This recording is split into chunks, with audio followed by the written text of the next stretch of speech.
Hello, this has been a long time coming for some of you. In this video, I'll explain how I make video marquees along with themes later, maybe in some other video. For now, we're just going to stick with marquees. For the programs I use, you're going to need some sort of video recording program, or excuse me, editing program. In this case, I use Wondershare Filmora 14. We also have Camtasia here. I don't use Camtasia so much; it's pretty limited in the sense of what it can do. But either of these should work for you.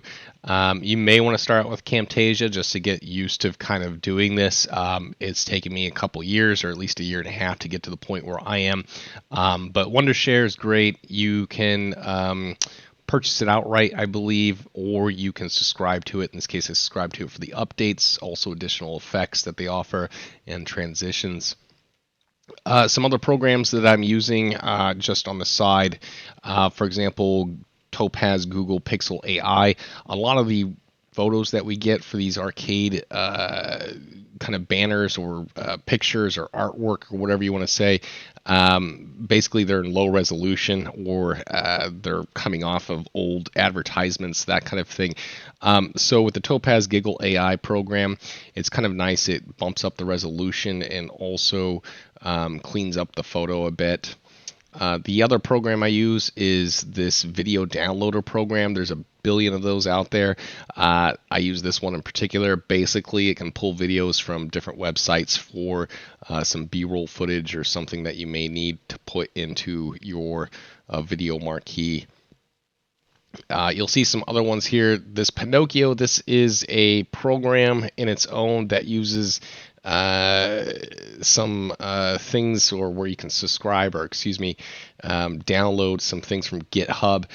This one in particular, there's a video background remover and picture background remover that I use, but any program and or free websites out there can do the same thing. So if you have a logo, for example, that has a background that you just need the logo pulled out, one of the programs I use in here will use that. Or again, you can use some sort of free resource online. For now, we'll go ahead and just start with a very basic video marquee. This is going to be pretty basic, not have really much in the sense of video to it. We'll get to that a little bit later, but just to give you an idea of what I'm doing and how this works, I'll present to you here. So with any game, you're going to need assets. Assets being pictures, video backgrounds, logos, character pictures, that kind of thing. Again, you may need to remove the background on some of the logos. You may need to even clean them up. If you're familiar with Adobe or GIMP, you can go in there and clean up some of the photos, make them a little bit better. Sometimes those video background, or excuse me, the picture background remover programs don't always do what they're supposed to do, and so they leave kind of artifacts in the logos or character pictures. So with that being said, we'll go ahead and just start with one of these. So I got a picture here of a greenway. We're going to do Golden Tee Golf, one of them. I'm not sure which one, but it's going to be pretty simple here. So we're going to drag one of these down, and we're going to want to make sure our aspect ratio is good for our marquee. So in this case, I got 1280 by 390 frames per second. It's going to eat more storage, but I'll go ahead and move that up to 60 frames a second. It's other stuff I'm not going to mess with.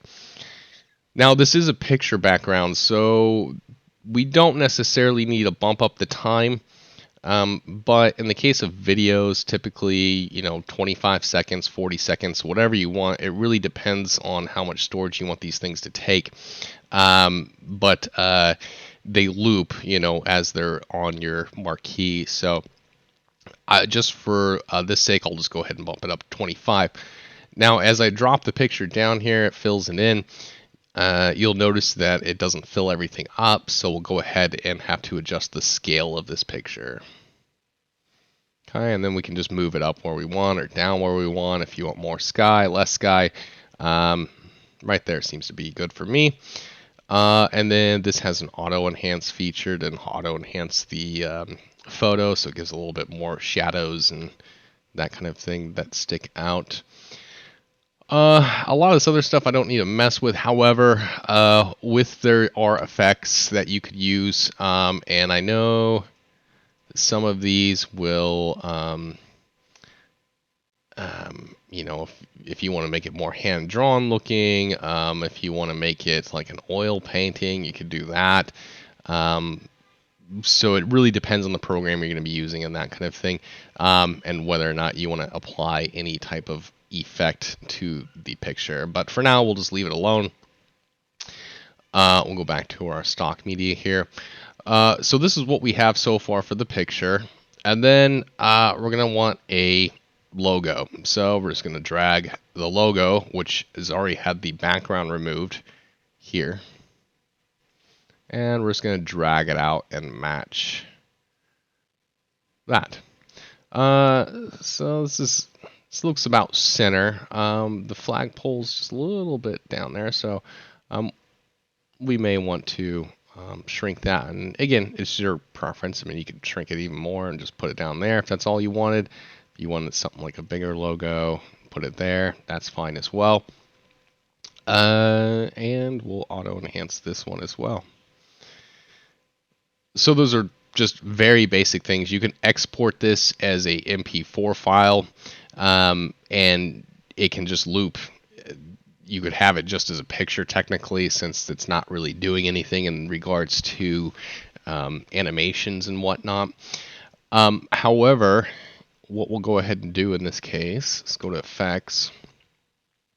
Now maybe you want this Golden Tee Golf to kind of stick out. Maybe you want to have some sort of effect to it.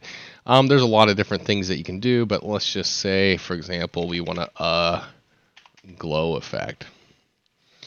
If I just click up here, it will just kind of give me an idea what it does. It applies it to the whole picture. Keep that in mind.